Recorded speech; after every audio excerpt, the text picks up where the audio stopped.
안녕하세요. 오늘도 사연살롱을 찾아주셔서 감사합니다. 저는 고등학생과 중학생 자녀를 각각 두고 있는 40대 중년 여성이에요.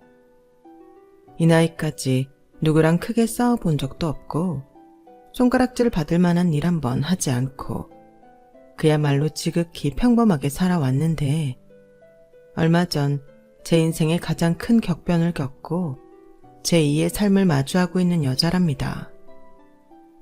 어떤 이야기부터 들려드려야 할까요? 우선 제 유년 시절 얘기부터 해드려야겠네요. 저는 어릴 때부터 엄마 없이 아빠 남동생과 함께 지냈어요.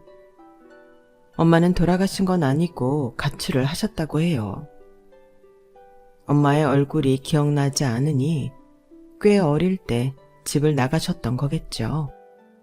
엄마가 남편과 자식 둘을 두고 집을 나갔던 건 아주 복합적인 이유가 있었던 것 같아요. 우선 아빠보다 10살이나 어렸던 엄마는 21살이라는 어린 나이에 결혼도 하지 않은 상태에서 저를 낳으셨어요.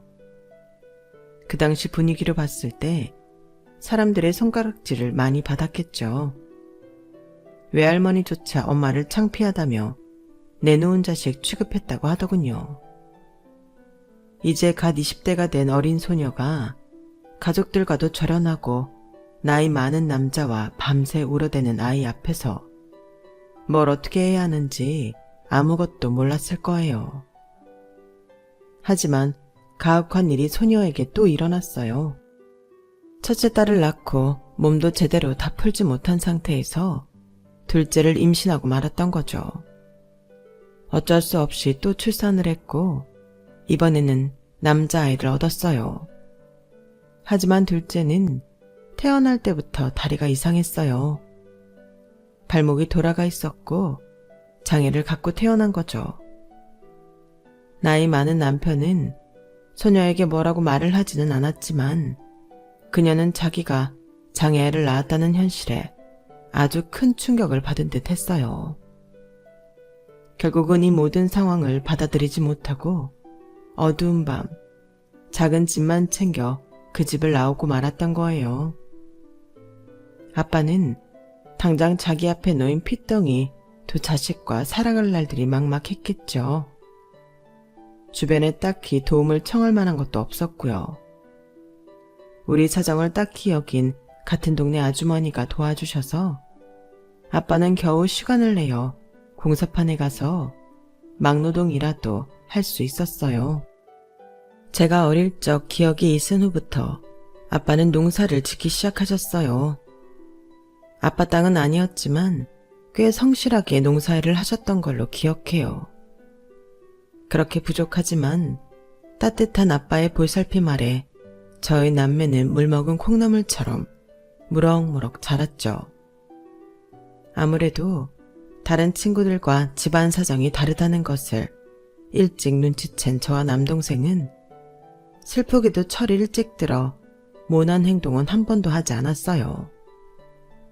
남동생이 장애인이라며 동네 아이들한테 놀림받고 맞아도 저희는 아빠한테 한 번도 이른 적이 없었죠. 당연히 그런 나쁜 동네 아이들에게 맞서 대들지도 않았고요. 억울하고 슬펐지만 저와 남동생은 서로를 의지하며 힘든 어린 시절을 다 견뎌냈어요. 그렇게 저는 겨우겨우 고등학교까지 다닐 수 있었지만 집안 사정을 봤을 때 대학 진학은 무리였죠. 그러다 아는 지인이 숙식 제공을 해주는 회사 일을 소개해줬고 그렇게 홀로 서울로 떠나게 되었어요. 1살 차이인 남동생은 결국 장애 때문에 중학교도 졸업 못하고 말았어요. 대신 일찍이 아빠의 농사일을 도와주며 느리지만 큰 도움을 주는 아들이 되었죠. 제게 서울은 너무 화려하고 시끄러운 곳이었어요. 사람들은 왁자지껄 몰려다녔지만 저는 반대로 혼자여서 몹시 외로운 곳이었죠. 회사 일은 어렵지 않은 공장 수준의 단순 업무였어요. 기숙사방은 4명이서 같이 썼는데 교대 근무라 다 같이 모여 밥 한 번 먹기 힘들었어요. 그래도 고졸 수준의 제가 지금 할 수 있는 최고의 일자리라고 생각하며 열심히 했어요. 그렇게 서울에서의 3년이라는 시간이 흘렀어요. 한 번은 같이 일하는 친구와 오랜만에 고기를 먹으러 가기로 했어요. 월급날이라 기분이 좋았거든요. 친구가 데려간 곳은 크지 않았지만 오후 5시에 가는데도 거의 빈자리가 보이지 않더군요. 선영아, 메뉴판 봐봐. 여기 엄청 비싸다. 야, 이 촌년아. 요즘 고깃값 다 이 정도는 해. 조용히 하고 있어. 밖에서 외식하는 일이 거의 드물었던 저는 삼겹살 1인분이 그렇게 비싼 줄 몰랐던 거예요. 낮은 목소리로 친구에게 그날 받은 월급 다 여기서 털리는 거 아니냐며 볼멘 소리를 하는 중이었죠. 조이제, 조용히 좀 해. 쪽팔려 죽겠어. 비싼 거 아니라고. 어쩔 수 없이 떨리는 목소리로 삼겹살 2인분을 주문했고 친구의 타박은 계속되었죠. 잠시 후 주방에서 한 남자가 산더미같이 어마어마한 양의 고기를 들고 저희 테이블로 뚜벅뚜벅 걸어왔어요. 아무것도 모르는 제가 봐도 그건 2인분이 아니었어요. 저기요. 저희 20인분 아니고 2인분 시켰는데요. 알아요. 다 들었어요. 네? 그런데 무슨 고기가 이렇게 많아요? 제가 쏘는 거니까 많이 드세요. 네? 그쪽이 왜 고기를 쏴요? 저와 친구는 놀란 토끼 눈이 되어 그 남자를 쳐다봤어요. 저는 이 식당 사장입니다. 고인은 아니지만 이 테이블 뒤쪽에서 뭘 정리하고 있다가 두 분 대화를 우연찮게 엿들었거든요. 이쪽 친구분이 고깃값이 비싸다며 걱정을 많이 하시더군요. 저는 너무 부끄러워서 금방 얼굴이 빨개졌어요. 조용히 말한다고 한 건데 다 들렸나 봐요. 죄송해요. 아니에요. 몰래 들은 제가 잘못이죠. 한참을 두 분이서 실랑이 하시길래 제가 직접 이렇게 담아온 겁니다. 돈은 2인분 값만 받을 테니 부디 많이 그리고 맛있게 드셔주세요. 저희는 어안이 벙벙해져서 서로를 쳐다볼 수밖에 없었어요. 세상에, 손님이 하는 고기값 비싸다는 소리를 듣고 이렇게 고기를 많이 가져오는 사장이 어디 있을까? 그것도 있고요. 여기 흰티 입으신 분이 제 스타일이기도 해서요. 사장이라고 자신을 소개한 그 남자는 저를 가리키며 말했어요. 저요? 네, 그쪽 완전 제 스타일이에요. 여기 자주 먹으러 와주세요. 저는 뜬금없는 고백을 받았고 배는 이미 다 먹은 것처럼 배부르더군요. 친구는 실눈을 뜨고 질투스러운 말투로 저를 놀렸어요. 여기 오자가 한 건 나인데 어떻게 이분이 너한테 꽂혀갖고는? 아니야, 그런 소리 하지 마. 저는 손사래를 치면서도 내심 기분이 좋았어요. 남자가 제게 그렇게 직접적으로 마음을 표현한 게 처음이었거든요. 아무튼 배고팠던 저와 친구는 20인분 같은 2인분을 다 먹어치웠어요. 저희가 먹는 동안에도 사장님은 힐끗 쳐다보더군요. 계산을 하려고 자리에서 일어나 카운터로 향했어요. 역시나 사장이라는 분이 와서 계산을 해줬어요. 연락처 주고 가시면 그 2인분 값도 안 받을게요. 야, 조이제, 너 어떻게 할 거야? 너 연락처 주면 그냥 공짜로 해주신대. 저는 어쩔 수 없이 연락처를 남기고 가게를 나왔고 기숙사에 올 때까지 친구의 호들갑에 귀가 먹먹할 지경이었어요. 야, 너 이런 고백 받은 적 있어? 어떻게 이렇게 직접적으로 좋다고 할 수 있어? 저 사장님 장난 아니다. 연락 오면 어떡할 거야? 받을 거야? 만나자고 하면 만날 거야? 사귈 거야? 아우, 좀 정신 사나워. 나도 뭐가 뭔지 모르겠어. 아직 연락 온 것도 아니잖아. 나도 몰라. 잠자리에 들 때까지 아까 일이 생각나서 심장이 두근거렸어요. 다음날 일하는데도 계속 생각이 나더군요. 그리고 며칠 뒤 정말 그 사람한테 연락이 왔어요. 언제 쉬어요? 가게에 한 번 더 오세요. 맛있는 거 따로 해줄게요. 저는 그 뒤로 친구를 데리고 가기도 하고 혼자 식당을 찾기도 했어요. 그게 계기가 되어 저희는 정식으로 교제하게 되었죠. 제 첫 남자친구였어요. 남자친구는 오후 5시에 가게를 오픈해 새벽 1, 2시나 돼서야 문을 닫았어요. 하지만 저도 교대 근무를 하는지라 오전에 퇴근하는 날이 있어 종종 데이트를 할 시간이 있었죠. 대부분은 남자친구 가게에 있다가 오픈 준비까지 도와주고 헤어질 때가 많았지만 그래도 함께 있다는 게 너무 좋았어요. 제 첫 남자친구이자 첫사랑이었으니까요. 이제야, 우리 그냥 결혼할까? 결혼? 오빠네 부모님이 허락하실까? 저는 그동안 저희 집안이 딱히 부끄럽거나 하지는 않았는데 결혼이라는 큰 이벤트를 앞두고 있으니 우리 아빠와 남동생을 받아들이지 못할 사람들도 있을 수 있겠다라는 생각이 들더군요. 게다가 엄마도 안 계시니 더 환영받지 못할 수 있겠다고 생각했어요. 걱정하지 마. 그런 건 오빠가 알아서 할게. 결국 오빠는 제 손을 잡고 집에 인사를 가자고 했어요. 밖으로 튀어나올 것 같은 심장을 부여잡고 오빠 집 앞에 서 있었죠. 아버님은 부재 중이었고 어머님만 팔짱을 끼고 계시더군요. 이 아가씨가 조이제 씨? 안녕하세요. 처음 뵙겠습니다. 우선 앉아요. 앉아서 이야기하죠. 웃음기 없는 어머니의 모습에 한 번 더 긴장이 되었어요. 내가 윗사람이니까 말 좀 편하게 해도 되지? 네, 말씀 편하게 하세요. 정수가 오늘 제발 집에 있어달라고 부탁을 해서 있긴 했는데 진짜 이렇게 올 줄은 몰랐네. 놀래켜드린 거라면 죄송합니다. 그쪽 집안 상황은 정수한테 어느 정도 들었어. 어머니는 어릴 때부터 안 계시고 아버지랑 다리 불편한 남동생은 시골에서 농사일 한다면서? 네. 그리고 아가씨는 무슨 들어보지도 못한 곳에서 일하고 있다면서? 아, 네. 우리 집 얘기도 정수가 했는지는 모르겠지만 정수 아빠 피은행에서 지점장까지 하다 명퇴한 분이야.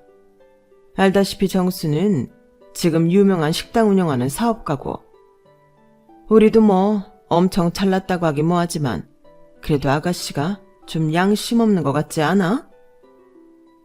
엄마, 처음 만났는데 뭘 그렇게까지 얘기해. 넌 좀 가만히 있어. 내가 무조건 반대를 하겠다는 게 아니야. 이 아가씨가 어느 정도 주제 파악을 하고 있나 궁금한 거지.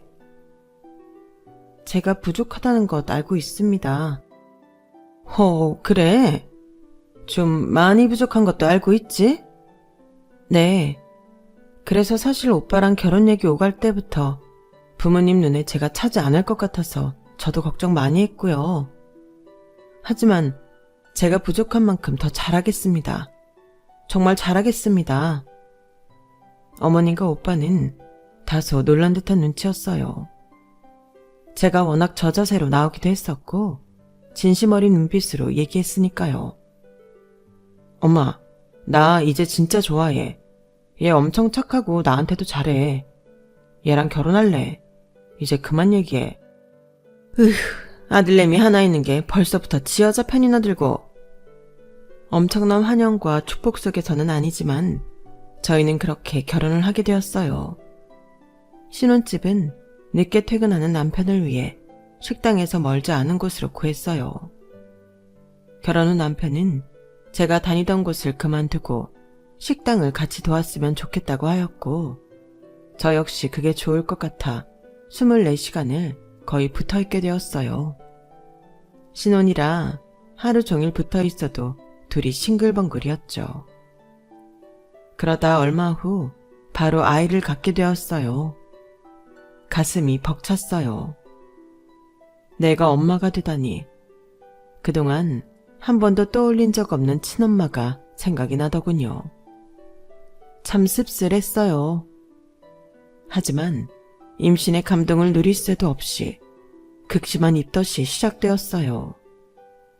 유일하게 속에서 받는 음식은 백설기 하나였어요. 한 달 내내 백설기만 먹었어요. 문제는 식당에서 고기 냄새를 맡는 게 가장 고역이었죠. 한 번은 손님 앞에서 못 참고 구토를 했고 더 이상 식당에서 일하는 건 안 되겠다 싶었어요.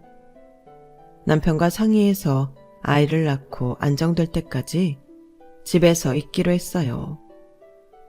입덧과 어지러움이 조금씩 나아지게 되자 저는 무언가 새로운 것을 해보고 싶다는 생각이 들었어요. 고민하다 앞으로 제 아이를 기르는데 도움도 얻을 겸 혹시 필요할까 싶어 보육교사 자격증 공부를 시작하게 되었어요. 오랜만에 펜을 잡으니 감회가 새로웠어요. 집안 사정 때문에 고등학교만 졸업하고 바로 일을 시작해서 그런지 간만에 시작하는 공부가 지겹기는커녕 재미있게만 느껴졌어요. 실습이 꼭 필요한 공부라 뒤뚱뒤뚱 거의 막달이 다 되어서까지 참여했더니 주변에서 모두 신기하게 쳐다봤죠. 출산 전날까지도 공부를 하다 병원에 갔어요. 제가 재밌어하고 좋아하는 마음으로 공부하다 보니 따로 태교가 필요 없었나 봐요. 너무 예쁘고 잘 웃는 딸아이가 제게 와주었어요. 아이를 낳고 보니 친정엄마 생각이 더 많이 나더군요. 친엄마에 대한 원망보다 이렇게 예쁜 아이를 두고 떠날 만한 더 큰 이유가 있었는지 궁금하더군요. 어디서든 만나면 미운 마음보다는 그걸 가장 먼저 물어보고 싶었어요. 딸은 하루가 다르게 성장해 갔어요. 남편도 아이가 보고 싶어 문 닫는 시간을 1시간 앞당겼어요. 이제야 우리 수민이 너무 예쁜 것 같아. 나 이런 아기 하나 더 있었으면 좋겠어. 수민이 동생을 낳자고? 지금은 고생스럽겠지만 수민이 이렇게 어릴 때 하나 더 낳아서 같이 기르고 키우면 더 낫지 않을까 싶어. 아기가 이렇게 예쁜지 몰랐어. 딸바보가 된 남편은 아기를 더 낳자며 저보다 더 서두르더군요. 그렇게 저희는 2살 터울로 수민이 동생을 또 갖게 되었어요. 둘째 수진이 역시 딸이었어요. 남편의 눈에서는 꿀이 2배로 뚝뚝 떨어졌어요. 이제야 정말 내 가족이 생겼다 싶었어요. 내 식구가 이렇게 영원히 행복할 것 같았어요. 하지만 제 인생이 제 마음대로 되는 건 절대 아니더군요. 아이들이 어느 정도 큰 뒤로 저는 다시 남편의 식당에 나가 일손을 보탰어요. 하지만 결혼하고 10년도 더 넘어 하루 종일 붙어있다 보니 시들시들해지는 게 부부 사이더군요. 남편은 날이 갈수록 말수가 줄어들고 저를 그냥 직원으로 대하듯이 하더군요. 다른 직원이나 손님 앞에서 제게 무안을 주는 횟수도 많아지고요. 저는 남편에게 진지하게 이야기했어요. 나 이제 식당 그만 나오고 싶어. 나 다른 일 할래. 당신이 무슨 일 할 줄 안다고 딴 데를 간다고 그래. 나 계속 보육교사 공부 안 놓고 있었잖아. 실습까지 몇 번이나 했는데 계속 기회만 보다가 지금까지 온 거잖아. 나 이제는 정말 아이들 돌보는 일 하고 싶어. 식당 말고. 나는 뭐 이거 하고 싶어서 하냐? 그냥 처자식 먹이고 입히려고 하는 거지. 그게 네가 그냥 하고 싶어 하는 거지. 돈이라도 되냐는 말이야. 나 여기 있어도 당신 하루 종일 나한테 말 한마디 안 걸고 나도 숨 막혀. 당신도 솔직히 좀 떨어져 있고 싶잖아. 안 그래? 남편은 대답도 못하고 땅만 쳐다보고 있더군요. 무언의 긍정표시였죠. 어쨌든 저는 10년 넘게 남편과 함께한 식당에 그만 나가기로 했고 어린이집이나 유치원 쪽으로 일자리를 알아보기 시작했어요. 하지만 그것도 더 미뤄지고 말았어요. 마침 시부가 병으로 돌아가시고 만 거죠. 시부가 옆에 없자 시몬은 항상 저를 먼저 찾기 시작했어요. 시댁은 우리 집에서 1시간 정도 떨어져 있는 거리에 있는데 시몬은 거의 매일 제가 집에 오기를 바라셨어요. 저를 부르는 이유는 다양했어요. 얘 이제야, 집에 커튼을 다 떼고 블라인드로 싹 바꿀까 하는데 나랑 같이 보러 좀 가자꾸나? 얘, 집에 아버님이 조금 남기신 금이 있는데 팔까 하거든? 같이 가자. 나 혼자 가면 사기치려는 사람이 너무 많을 것 같아. 혼자는 무서워. 이제야, 이번에 사골국을 했는데 한우라 그런지 정말 맛있고 진하다. 와서 가져가. 애비 좀 해주거라. 이번에 증명사진 필요해서 나 찍으러 가는데 같이 좀 가주렴. 저는 좀처럼 취업하는 일에 집중을 할 수가 없었어요. 아버님을 잃은 어머님은 마치 아기 때로 돌아간 것 같았어요. 모든 것을 제게 의지하셨으니까요. 의지라고 하기에는 너무 사소한 것조차 제게 맡기시는 정도였죠. 그런 와중에 반갑게 일손을 필요로 하는 어린이집에서 연락이 왔어요. 면접을 보고 2주일 뒤 출근을 약속했어요. 제 인생 처음으로 제가 원하는 공부를 하고 원하는 것을 해보는 계기가 된 거죠. 이제 어머님께는 거리를 둘 수밖에 없는 좋은 이유가 생겼어요. 어머니는 제 취업을 탐탁치 않아 했지만 어쩔 수 없이 받아들이는 눈치더군요. 외로워하는 시모를 위해 저는 작고 귀여운 강아지를 데려와 안겨드렸어요. 아우, 이 나이에 이 새끼 강아지를 어찌 키운다고? 난 못 키워. 데리고 가. 어머니가 이 강아지 잘 돌봐주시면 적적한 것도 많이 좋아지실 거예요. 많이 예뻐해 주세요. 그 후 제 예상대로 시몬은 반려견 키우는데 푹 빠졌고 저를 찾는 횟수도 점점 줄어들었죠.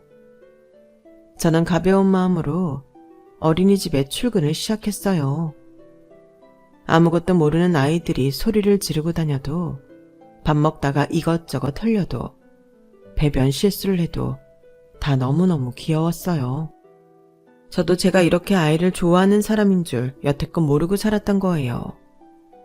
어린이집에서 일하는 것 자체가 즐거우니 집에 와서도 할 말이 많았어요. 청소년이 된 두 딸은 밝아진 제 표정이 반갑다며 매일 어린이집에서 일어나는 일들을 빠짐없이 다 들어주었어요. 하지만 남편과는 여전히 소원했어요. 남편은 한낮까지 실컷 자다가 오후 3시쯤 주섬주섬 식당 갈 준비를 하고는 했어요. 밥도 거의 집에서 먹지 않았죠. 남편은 이제 딸아이들에게도 큰 관심을 두지 않았어요. 날이 갈수록 아이들과 남편의 거리가 멀어지는 게 보였어요. 직장에서는 너무 즐겁지만 가족 간에 공백이 생기니 마음 한켠이 늘 쓸쓸했어요. 저는 남편을 위해 맛있는 밥상도 차려보고 여행 가자고 제안도 해보고 옷을 사다 줘보기도 했지만 남편은 항상 시큰둥하게 반응할 뿐이었어요. 하지만 얼마 뒤 그 이유를 알 수 있었어요. 남편에게 여자가 생겼다는 것을요. 아마 식당에 자주 오는 손님인데 장사가 끝날 때까지 기다렸다가 심야 데이트를 즐겼었나 보더군요. 저는 남편의 외도를 알고 너무 놀라 어떻게 해야 할지 판단이 서지 않았어요. 제가 그렇다고 남편을 사랑하지 않는 것도 아니고 아이들에게는 더더욱 아빠라는 존재가 필요할 테니까요. 심란한 마음에 밥맛도 없고 살만 빠져갔어요. 같이 일하는 선생님들이 놀랄 정도였으니까요.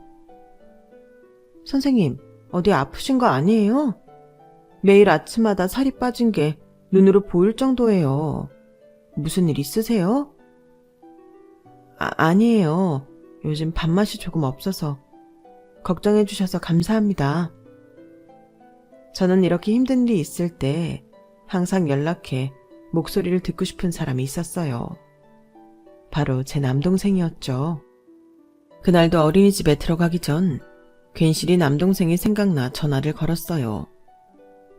누나, 잘 지냈어?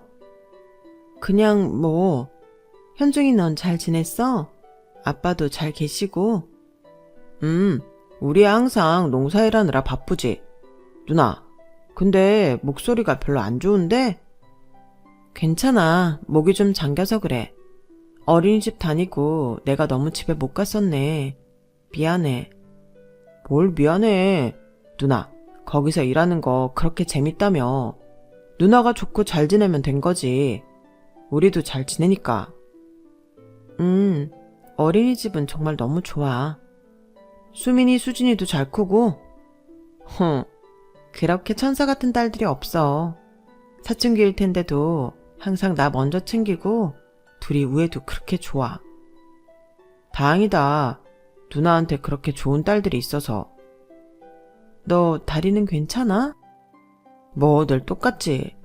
요즘은 다른 한쪽도 영 말을 안 들어. 그럼 어떡해? 아프면 그냥 진통제 먹든지 병원 가서 주사 한번 맞든지 해. 한쪽만 쓴 지 너무 오래돼서 그런가 봐. 미안해. 옆에 있어줘야 하는데. 누나는 뭐가 맨날 미안하대. 누나가 뭐 나 이렇게 만들었나? 나 괜찮아. 그냥 내 운명이다 하고 받아들이고 살아. 누나만큼은 아니지만 나도 할 수 있는 일 하면서 즐겁게 살아. 누나 지금 우는 거야? 시간이 지나도 가슴이 여전히 아파. 현중이 남은 생각하면 착하고 잘생긴 내 동생. 다리만 멀쩡했으면 학교 공부도 끝까지 하고 장가도 가고 아이도 낳고 더 행복하게 살 수 있었을 텐데. 누나한테만 그런 기회가 온 것 같아서 너무 미안해. 아이 참, 누나 진짜 괜찮다니까. 나도 이제 나이가 30이 넘었는데. 나도 그렇지만 너는 누워서 젖도 못 댔을 때 엄마가 집을 나가서. 아빠가 물론 우리를 잘 길러줬지만 너 맨날 놀림받고 학교도 잘 못 가고 그랬잖아. 어릴 때 너 그림 그리는 거 좋아해서 화가 되고 싶다고 했는데 그 훌륭한 손으로 지금 농사일이나 하고. 누나가 어리석었어. 그때 그냥 서울 올라오지 말고 거기서 너랑 있을걸. 내가 너 도와줬어야 하는데 정말 미안해. 저는 갑자기 밀려오는 슬픔을 주체하지 못하고 동생에게 쏟아내고 말았어요. 아마 복잡한 심장이었던 것 같아요. 동생이랑 아빠까지 죄스러운 마음으로 시골에 두고 올라온 서울에서 평생 행복할 줄 알았는데 남편의 외도를 알아버린 지금 손에 잡히지 않는 것을 억지로 붙들고 있는 느낌이었거든요. 그러면서 기억 속 과거일까지 한꺼번에 몰려와 제 마음을 휘집더군요. 저의 오열의 동생은 오히려 오빠처럼 위로해줬어요. 누나가 요즘 마음이 좀 힘든 일이 있나 보다. 그래서 도미노같이 예전 일까지 다 꺼내서 뭐가 더 슬픈지 나열하는구나. 맞아. 네 말이 맞아. 그런 것 같아. 누나, 말하기 곤란한 일이면 말 안 해도 돼. 그런데 누나 뒤에 항상 내가 있어. 너무 힘들면 이렇게 전화해서 울어도 돼. 다만 내 다리 때문이면 그만 울어도 돼. 난 이제 정말 괜찮아. 누나 너무 주책이었다. 미안해. 나 이제 어린이집 들어가 봐야겠다. 그래 누나. 오늘도 즐거운 하루 보내고 밥 잘 먹고 좋은 생각 많이 하고. 알았지? 조이제 화이팅. 알았어. 조현중도 화이팅. 착한 남동생과 통화 후 눈물을 마저 닦고 뒤돌아 섰을 때였어요. 어머, 아린이 할머님 안녕하세요. 맞벌이를 하고 있는 엄마 아빠 대신 항상 손녀의 등하원을 도와주고 계시는 아린이 할머니가 놀란 눈으로 저를 보고 계셨어요. 실례했습니다, 아린이 할머니. 제가 아린이 데리고 들어갈게요. 우는 모습을 들켰던 저는 민망했죠. 얼른 아린이를 데리고 들어가려고 할 때 할머니가 제게 말을 거셨어요. 조희재 선생님 동생분 성함이 조현중인가요? 네, 제 통화 소리가 좀 컸나 보네요. 죄송합니다. 아니요, 몰래 들은 제가 더 죄송하죠. 그런데 동생분 편찮으신데라도. 저랑 1살 터울인데 태어날 때부터 한쪽 다리 장애를 가지고 태어났어요. 누나로서 항상 그게 마음이 아팠고요. 지금은 고향에서 아버지 농사일을 도와주고 있어요. 동생이지만 참 성승이 고운해해요. 혹시 아버님 성함이 조명훈 씨는 아니죠? 네? 저희 아빠를 아세요? 성함이 조명훈 맞는데요. 아린이 할머니는 너무 놀라 입을 다물지 못하셨고 저는 어안이 벙벙해서 아린이와 할머니를 번갈아 쳐다봤어요. 이따 아린이 하원시키고 저녁에 시간 되시면 잠깐 선생님이랑 이야기 좀 나눌 수 있을까요? 이따 저녁에요? 네, 알겠습니다. 제가 연장보육까지 하고 있어 일이 다 마치고 나가보니 아린이 할머님이 어린이집 앞에서 기다리고 계시더군요. 그 순간 저를 발견한 할머님은 저를 부둥켜 안고는 엉엉 울기 시작하셨어요. 아린이 할머니, 왜 그러세요? 이제야, 우리 이제가 맞구나. 엄마야, 엄마. 네? 엄마요? 미안해, 너무 늦었지. 나 네 엄마야. 저는 할머니 얼굴을 다시 바라보았지만 알 수 없었죠. 저 역시 친엄마 얼굴이 기억나지 않았으니까요. 무슨 말씀이세요? 저희 엄마는 저랑 동생이 어렸을 때부터 안 계셨다고 들었는데 아린이 할머님이 뭔가 오해하고 계신 것 같아요. 아니야. 아린이 여기 어린이집 입학 때 네 이름을 보고도 우리 이제도 컸으면 저렇게 40 전후 정도 됐겠구나 싶었어. 이름이 같아서인지 항상 널 볼 때마다 뭔가 내 딸 같은 느낌을 지울 수가 없긴 했었어. 그런데 아까 네가 통화하는 것을 듣고 나는 깜짝 놀랐어. 그 장애가 있다는 동생, 아니 우리 둘째 아들 현중이, 그리고 너희 아빠 이름, 사는 고향까지 이보다 더 확실한 증거가 어디 있겠니? 정말 그쪽이 우리 엄마 이경실 씨 맞아요? 그래, 나 이경실이야 이제야. 왜 저희를 두고 집을 나가셨어요? 왜?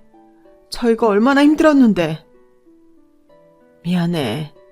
나도 하고 싶은 게 많은 소녀였는데 어쩌다 너희 아빠를 만나 너를 갖게 된 거야. 친정에서도 쫓겨나서 마음 들 곳이 없었는데 너를 낳고 내 꿈을 모두 포기해야 하는 게 힘들었어. 게다가 곧바로 현중이까지 낳았는데 장애라는 판정을 받는 순간 나는 완전 무너져 버렸어. 너한테 다 설명할 수는 없지만 모든 게 다 버거웠어. 가족과 절연, 그다지 사랑하지 않는 남자와 이미 낳은 아이, 장애를 가진 둘째까지. 변명으로 들리겠지만 나도 어렸어. 어린 내가 감당할 수 없이 버거운 것들 뿐이었어. 몇 번을 죽으려고 했었는데 그때마다 너희가 이상하게 목 놓아 울면서 나를 찾았어. 너희 때문에 마음을 다잡다가도 또 놓게 되는 이유기도 했어. 결국 나는 도망치고 말았어. 어리석었어. 내가 너무 어리석고 못났었어. 너희 고생 많았지? 엄마가 미안해. 죽을 죄를 지었어. 그 순간 우리를 버리고 나간 엄마에 대한 원망보다 어린 소녀가 감당하기 힘든 현실 속에서 말 못하고 얼마나 힘들었을까 싶어 가슴이 아팠어요. 그날 우리는 그동안 못했던 이야기를 털어놓았어요. 하루로는 모자라 다음날, 그 다음날에도 계속 만나 이야기를 나눴어요. 예전에 엄마는 집을 나가 고향을 떠난 뒤 아무 생각도 하고 싶지 않아 닥치는 대로 죽어라 일만 했대요. 차라리 이렇게 일만 하다 죽었으면 좋겠다는 심정으로 말이에요. 그렇게 시간이 흘렀고 어렸던 엄마는 또 새 인연을 만나 자식 둘을 낳고 평범하게 살았대요. 어린이집에 등하원을 시켜주는 아린이는 엄마 둘째 딸의 아이고요. 가까이 살아 매일 이렇게 도와주고 있다고 하더군요. 그러면서 엄마는 또 제게 미안하다며 고개를 숙였어요. 이제 너는 친정엄마 없이 애 둘을 키우느라 힘들었겠구나. 애들도 이제 다 컸다면서? 진짜 고생 많았다 우리 딸. 저는 엄마를 이렇게 만나게 된 것이 너무 큰일이라 남편의 외도나 부부 문제에 대해서는 한동안 까맣게 잊고 지냈어요. 어느 누구에게도 엄마를 찾았다는 말을 하지 않았어요. 그렇게 몰래 엄마와 연락을 하고 지난 지도 3개월이 흘렀어요. 어느 날 엄마는 제게 조용히 말했어요. 이제야 내가 늦었지만 내게 줄 것이 있어. 같이 어디 좀 갈래? 엄마는 제게 두툼한 부동산 서류와 통장 하나를 쥐어주며 말했어요. 지금 내게 줄 수 있는 건 이뿐이지만 조금만 기다려. 앞으로 훨씬 더 좋은 것들 많이 해줄게.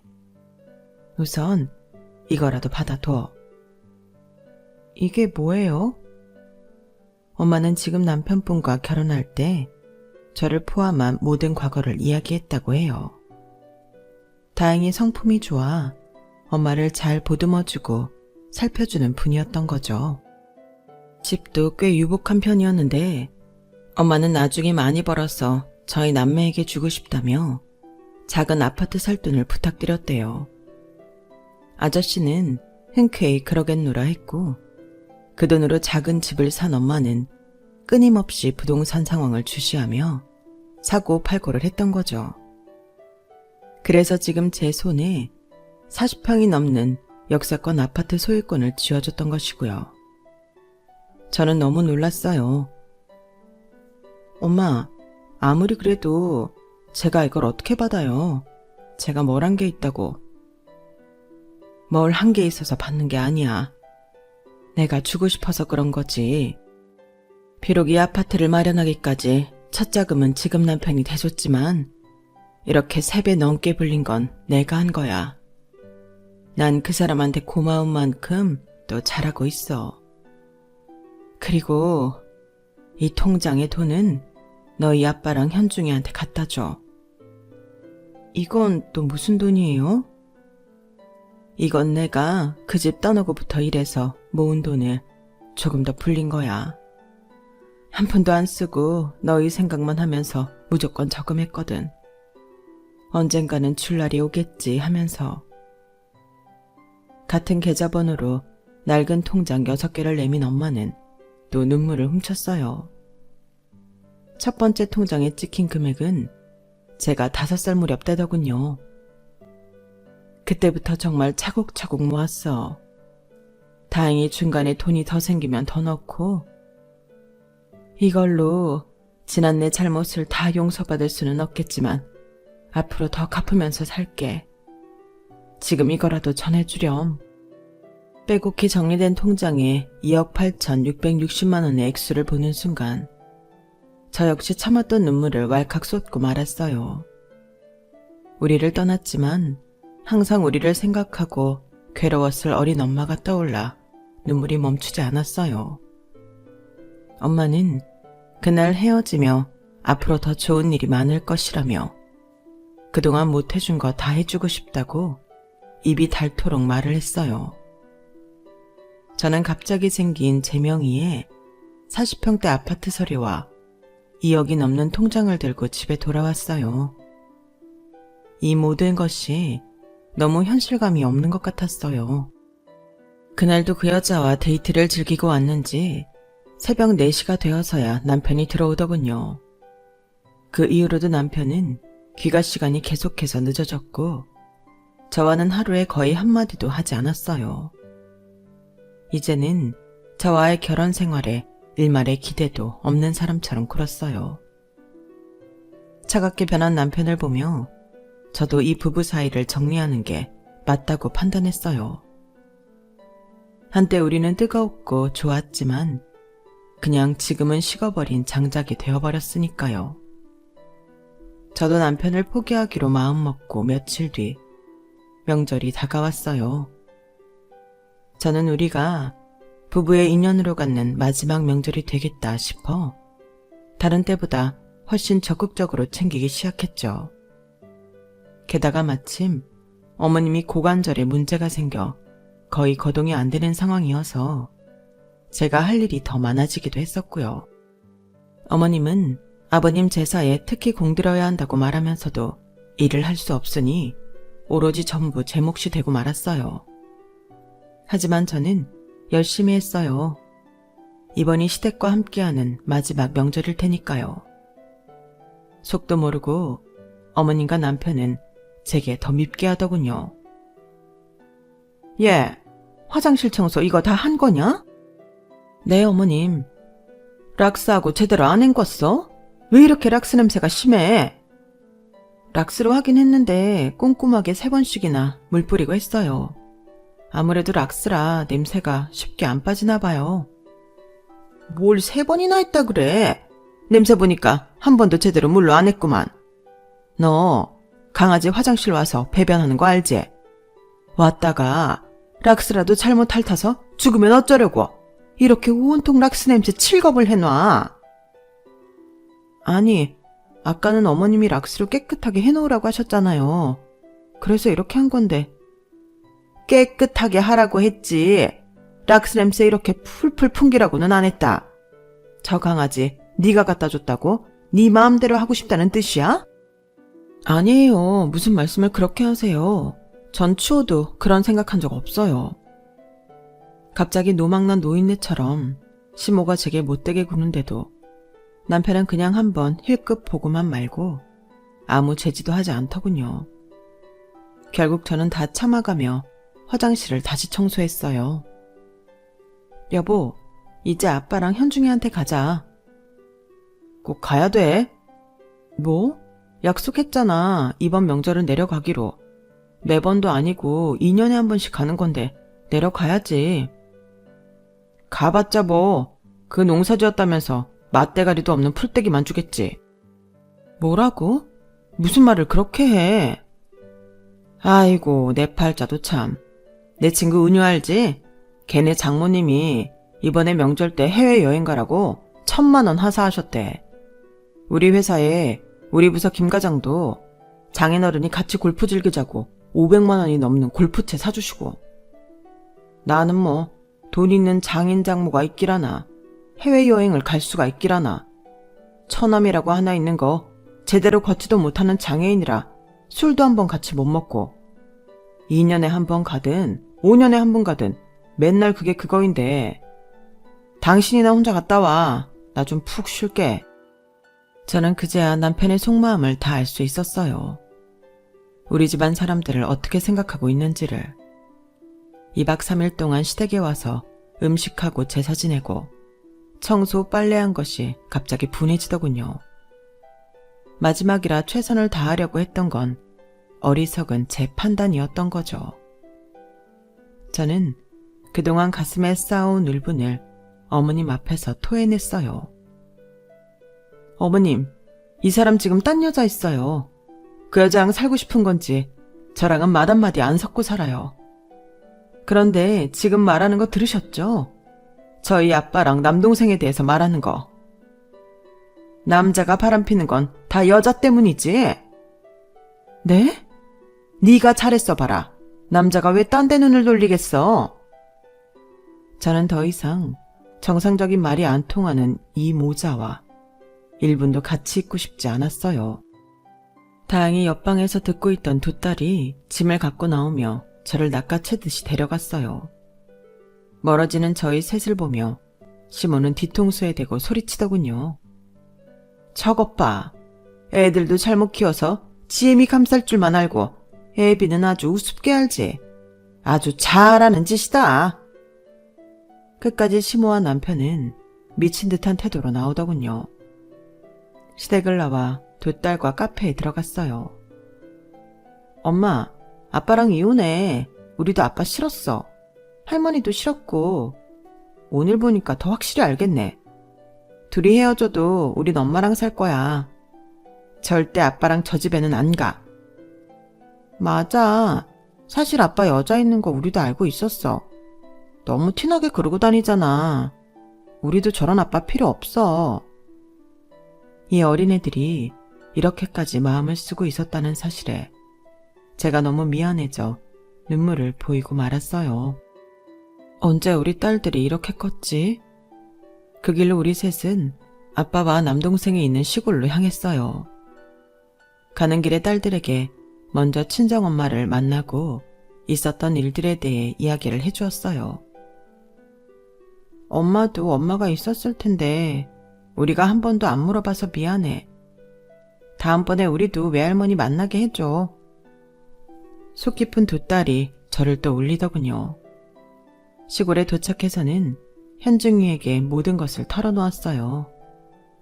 동생은 오히려 저보다 더 어른스럽고 의연하게 받아들였어요. 그래, 20대 초반의 여자가 받아들이기엔 힘든 일일 수도 있었겠네. 하지만 이 모든 사정을 알고 났는데 이 2억이 넘는 돈을 어떻게 쓸 수 있겠어. 누나가 알아서 해. 기특한 남동생은 가엾은 과거의 엄마를 진작에 용서했다고 하더군요. 그 뒤로 저는 남편과 헤어지고 두 딸과 함께 친정엄마가 준 넓고 깨끗한 아파트에서 살고 있어요. 아이들과 친정엄마의 교류도 조금씩 많아지고 있고요. 남동생의 거절한 통장 안의 돈은 지금 제가 또 저금을 시작해 더 불리고 있는 중이에요. 나중에 어떻게 될지 모르겠지만 엄마가 그 힘든 마음을 통장에 녹여 우리를 생각했던 것처럼 제가 바통터치를 받아 차곡차곡 더 많은 돈을 저금해 줄 생각이에요. 아직은 힘들지만 언젠가 엄마와 남동생, 아빠도 한자리에서 만날 수 있는 날이 오기를 바라고 있어요. 참, 시모는 시부가 없는 집이 아무래도 크다며 팔고 강아지만 데리고 시골 어딘가로 갔다고 하네요. 전 남편은 그 여자와 새 살림을 차렸는데 제가 이혼 후 바로 큰 아파트로 이사가는 것을 보고는 계속 배 아파했다고 하더라고요. 그렇잖아도 이혼 후에도 몇 번이나 다시 제게 돌아가고 싶다며 온 연락을 다 차단했더니 자포자기하는 심정으로 그냥저냥 사는 것 같더군요. 다 인과응보인 셈이죠. 제가 있을 때 한눈 안 팔고 더 대화로 풀어나가려 했다면 상황이 달라졌을 텐데 말이에요. 저는 앞으로 하루하루가 더 감사하고 기다려져요. 아이들과 함께하는 하루에 늦게나마 곁에 있게 된 친정엄마와 함께하는 시간이 말이에요. 여러분도 가족들과 함께 행복하시길 바라며 제 이야기는 여기서 마칠게요. 건강하세요. 여러분, 사연 댓글에 응원과 현명한 조언 부탁드려요. 좋아요와 구독은 저에게 큰 힘이 됩니다. 오늘도 좋은 일 가득하세요.